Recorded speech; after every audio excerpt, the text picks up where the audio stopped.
Time for some expert advice as to what to do. Saruhan Hatipoglu is the CEO of BERI Consulting, also a regular visitor here, and of course here in the studio. It's good to see you again. Hi, Phil.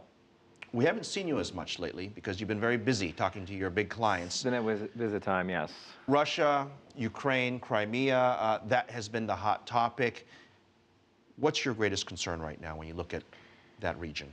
Well, overall, I think the crisis in Ukraine has not finished yet. We're going to see more, and we're worried about it. Clients are worried about it. But we're also, in general, worried about emerging markets in general, because all these devaluations and depreciations we're seeing are going to have an impact on private consumption. We're already seeing that, and the interest rates are going up in these markets. So a slowdown is definitely coming, and that's going to trickle down to the developed countries, which are already fighting disinflationary pressure. So I'm not very optimistic about the next 6 months. All right. Let me take a step back for Sure. viewers. For a lot of folks who either invest or are watching the global markets, we know China and India, we know all the big players, including Russia, that they have been a place to make money over the past several of years. Not so much recently. What is the issue? Is it the currency problem? Is it the inflation problem? Is it government related? Or is it different for every country? Well, it is different for every country to a certain extent, but there are some similarities, Phil. There are over 40 elections in emerging markets this year. Municipal elections, presidential elections, general elections. So at a time when all these come together with an economic crisis, and a lot of the emerging markets do have weak political institutions, we're seeing a lot of volatility enter Turkey in here, what we've been seeing the past 2 weeks. There's a lot of concern because of that. But again, the structural problems remain in emerging markets.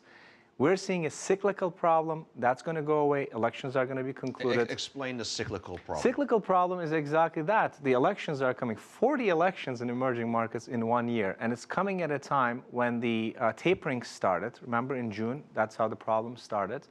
And those countries within the emerging markets that have actually used that cheap money to do structural reform, enter here Mexico, South Korea, Philippines, are doing better than others. But all these reforms, are they not enough to overshadow perhaps some of the challenges? I mean, granted, every country is different, but you do see a trend in emerging markets of reforms, don't we?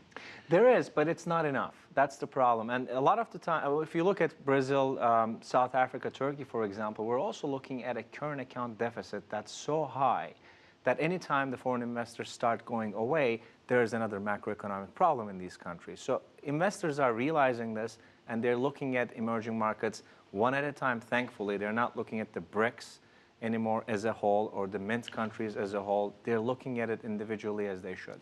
Are they pulling money out, or are they putting less money in? Both. If you look at when the crisis first started, actually, which is really, really interesting, exchange-traded funds, Mexico was the country that lost a lot of money because BRICS were in trouble. So now investors are realizing more and more that each individual market, emerging market, is different. They have their different problems. So they're looking at these at an individual basis.